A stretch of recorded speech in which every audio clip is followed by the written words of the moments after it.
Perkenalkan, saya atas nama Idewa Ayu Sri Murdani dengan NIM 2010-12-14 dari kelas E akan menjawab soal UTS sebagai berikut.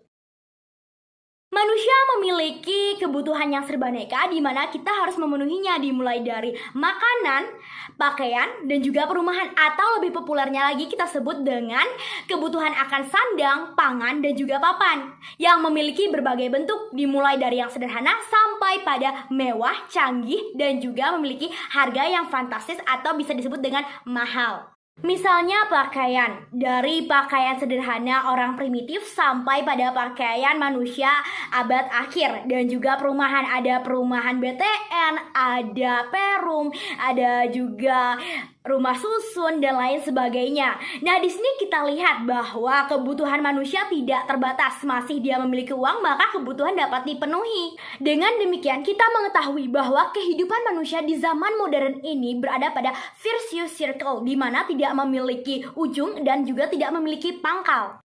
Manusia akan mencari banyak uang, yang mana uang tersebut diperuntukkan untuk membeli barang atau jasa yang digunakan untuk memenuhi kebutuhan hidupnya. Dia memerlukan banyak barang sebagai manusia yang hidup pada zaman modern ini, seperti dia memerlukan mobil atau motor digunakan sebagai kendaraan, perabotan, hiburan, kosmetik, perhiasan, dan lain sebagainya. Di mana keinginan itu atau kebutuhan itu akan dipenuhi melalui bisnis. Jadi tujuan utama bisnis itu adalah digunakan untuk memenuhi kebutuhan dan juga keinginan atau needs and wants manusia. Tujuan lain dari bisnis adalah untuk memperoleh keuntungan, di mana mereka berani mengambil resiko untuk menanamkan modalnya pada sebuah kegiatan bisnis. Dan ada juga bisnis yang tidak terlalu mengejar keuntungan, namun mereka perlu bantuan guna kelangsungan dari bisnis tersebut. Seperti bisnis yang dilakukan oleh pemerintah dalam memberikan pelayanan kepada masyarakat, bisnis rumah sakit pemerintah, bisnis yang dilakukan oleh yayasan, amal, dan juga sosial. Bentuk badan usaha yang saya ketahui yaitu pertama, ada perusahaan perseorangan, kedua ada CV, ketiga ada perseroan terbatas atau bisa disebut dengan PT, yang keempat ada firma, yang kelima ada yayasan, dan yang terakhir ada koperasi. Nah, di sini juga ada perusahaan yang langsung dikendalikan oleh pemerintah itu sendiri, yaitu ada Perjan, ada Perum, dan yang terakhir ada perseroan terbatas atau bisa disebut dengan PT. Pertama yaitu perusahaan perseorangan. Jika suatu perusahaan hanya bisa berusaha dengan modal yang kecil, maka bentuk perusahaan perseorangan menjadi suatu bentuk yang ideal. Pemimpin di sini berada pada pemilik dan memiliki kewenangan serta tanggung jawab yang tidak terbatas. Untuk mendirikan perusahaan perseorangan ini sangatlah mudah. Karena apa? Karena tidak ada suatu aturan khusus bagaimana cara mendirikannya. Hanya saja barangkali perlunya izin khusus untuk usaha-usaha tertentu pada daerah-daerah tertentu pula. Misalnya saja usaha bengkel, pertokoan, dan juga bioskop, serta lain sebagainya.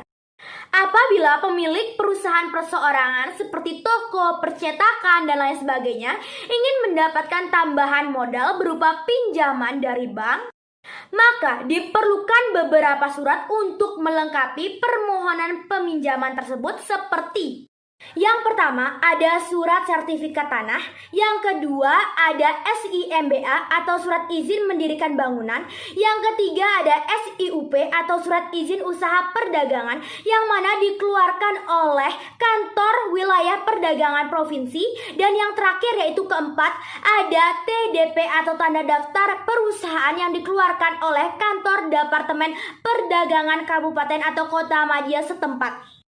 Kedua yaitu firma. Menurut kitab Undang-Undang Perdata, firma didefinisikan sebagai usaha yang digunakan untuk memasukkan sesuatu ke dalam satu persekutuan dengan tujuan untuk membagi hasil yang didapatkan dari persekutuan tersebut. Firma didirikan dengan akte notaris yang didaftarkan melalui panitera pengadilan setempat, kemudian diumumkan dalam berita negara. Kepemimpinan firma dilaksanakan oleh para pemiliknya, dan mereka juga yang bertanggung jawab penuh dengan harta bendanya terhadap hutang-hutang perusahaan. Permodalan berasal dari pemilik dengan suatu jumlah yang diatur bersama, dan ada juga kemungkinan ada yang hanya memasukkan keahliannya saja dalam suatu firma tersebut. Pembagian laba jikalau tidak ditetapkan dalam akte juga dapat dibagi menurut pembagian modal yang sudah dimasukkan. Untuk anggota yang hanya memasukkan keahliannya saja dalam sebuah firma, maka laba yang diperoleh adalah sama dengan anggota yang menyetorkan modal yang paling kecil. Dalam suatu persekutuan, terdapat 2 orang atau lebih yang saling bekerja sama di bawah satu nama untuk menjalankan suatu perusahaan. Firma artinya nama bersama. Misalnya, digunakan nama salah satu anggota atau singkatan dari nama bersama. Contoh dari firma yaitu yang terkenal adalah firma hukum Hotman Paris. Yang ketiga yaitu CV atau bisa disebut dengan persekutuan komoditer, di mana persekutuan komoditer merupakan satu bentuk persekutuan yang didirikan oleh seseorang atau lebih sekutu pengurus yang memiliki tanggung jawab penuh terhadap seseorang atau lebih sekutu yang merupakan pemberi modal dan juga bertanggung jawab sebatas modal penyertaan. Bentuk usaha ini memiliki 2 anggota, yaitu yang pertama sekutu aktif dan yang kedua yaitu sekutu pasif. Yang pertama yaitu sekutu aktif. Sekutu aktif merupakan anggota yang memimpin dan juga menjalankan perusahaan dan juga bertanggung jawab penuh atas hutang-hutang perusahaan. Yang kedua yaitu ada sekutu pasif atau sekutu komoditer, yang mana anggota hanya menanamkan modalnya saja kepada sekutu aktif dan tidak turut campur dalam proses operasional perusahaan tersebut. Sekutu komoditer atau sekutu pasif tidak boleh menjalankan pekerjaan kepengurusan. Jika dia turut dalam kepengurusan, maka dia akan bertanggung jawab dengan seluruh hartanya. CV didirikan dengan akte notaris dan didaftarkan pada pengadilan negeri setempat. Contoh CV misalnya yang ada di Sulawesi Utara, yaitu ada Manguni Prakasa CV, ada Tunas Muda CV, dan juga ada Manado Agro CV. Yang keempat yaitu ada PT atau perseroan terbatas. PT didirikan dengan menggunakan akte notaris. Akte tersebut harus mendapatkan pengesahan dari Menteri Kehakiman yang kemudian akan didaftarkan pada pengadilan negeri dan diumumkan dalam berita negara. Permodalan PT terdiri dari saham-saham.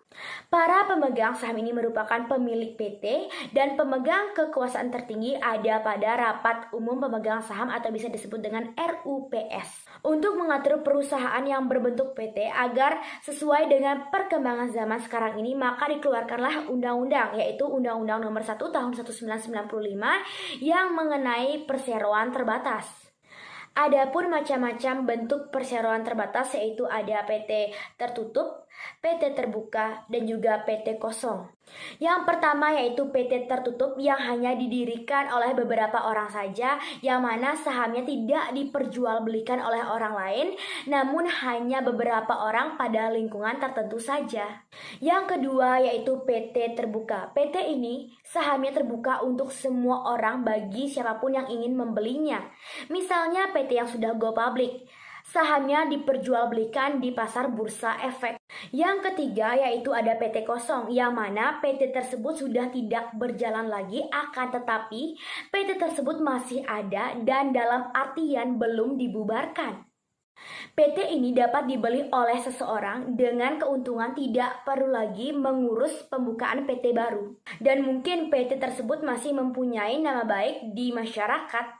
Contoh dari PT itu sendiri yaitu seperti PT Gudang Garam, PT Indofood Tbk, dan juga lain sebagainya. Yang kelima yaitu ada koperasi. Koperasi merupakan suatu jenis badan usaha yang beranggotakan orang-orang atau badan hukum yang mana kegiatannya berlandaskan atas prinsip koperasi dan sekaligus untuk menggerakkan perekonomian rakyat berdasarkan atas asas kekeluargaan.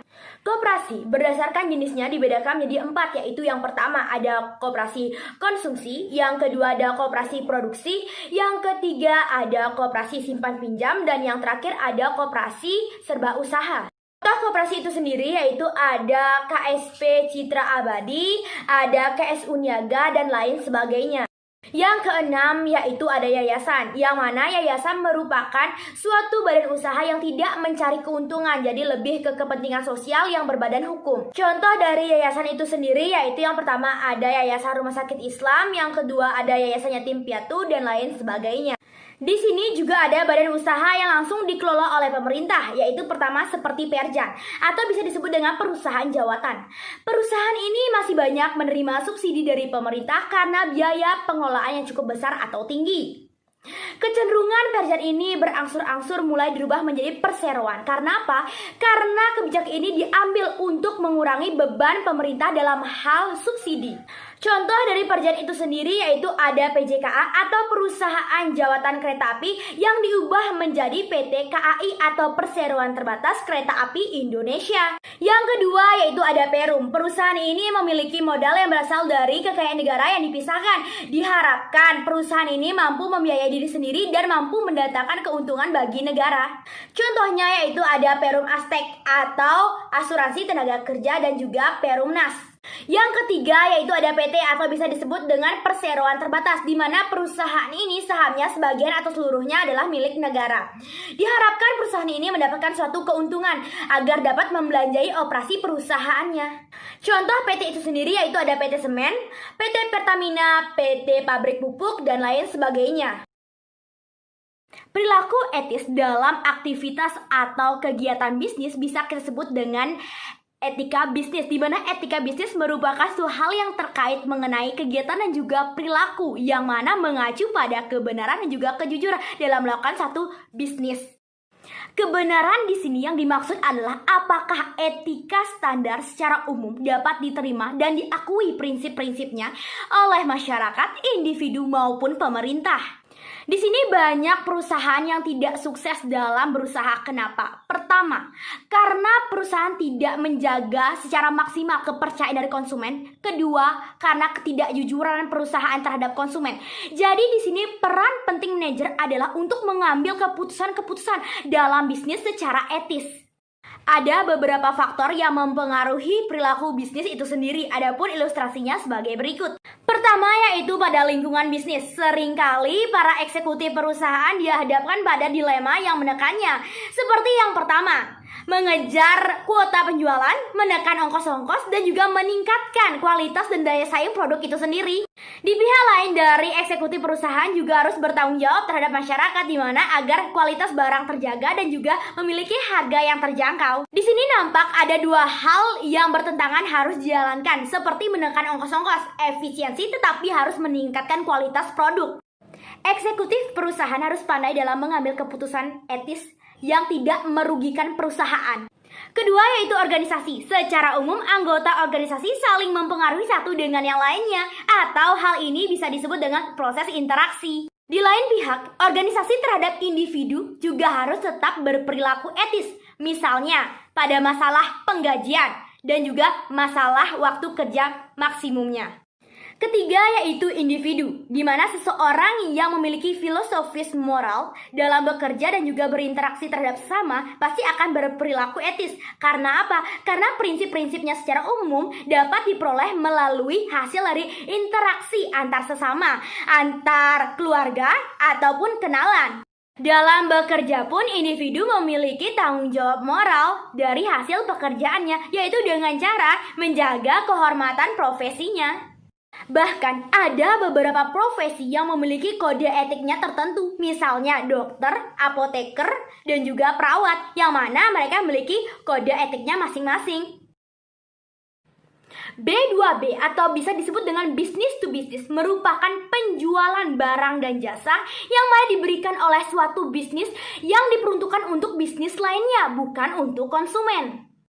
Misalnya, Anda memiliki bisnis bahan pakaian, pasti Anda akan menjualnya kepada store-store dan juga bisnis fashion yang lainnya. Inilah yang disebut dengan B2B atau business to business, yang mana produk dan juga jasa yang dihasilkan diperuntukkan untuk perusahaan, bukan untuk perorangan maupun grup. B2C atau business to customer merupakan suatu bisnis yang mana melakukan pelayanan dan juga penjualan barang atau jasa kepada konsumen, baik itu perorangan maupun grup secara langsung. Dengan kata lain, bisnis jenis ini berhubungan langsung dengan konsumen, bukan dengan perusahaan atau bisnis yang lainnya. Misalnya sebagai contoh, Anda memiliki bisnis makanan. Jika Anda menjualnya kepada konsumen perorangan, maka jenis bisnis yang Anda miliki adalah B2C atau bisa disebut dengan business to customer. Tetapi, jika Anda menjual makanan tersebut dalam jumlah besar kepada bisnis lainnya, maka jenis bisnis yang Anda miliki adalah B2B atau business to business. Contoh kasus pelanggaran etika bisnis yang saya ketahui yaitu kasus Jiwasraya, yang mana apa yang dilakukan oleh Jiwasraya tersebut tidak dibenarkan karena lebih menguntungkan direksi dan juga pengurusnya dan dapat mencemarkan nama baik perusahaan itu sendiri, sehingga menyebabkan terjadinya suatu kerugian, yang mana hal tersebut dapat kita lihat dari perusahaan Jiwasraya yang tidak dapat membayarkan klaim polis jatuh tempo nasabah JS Saving Plan.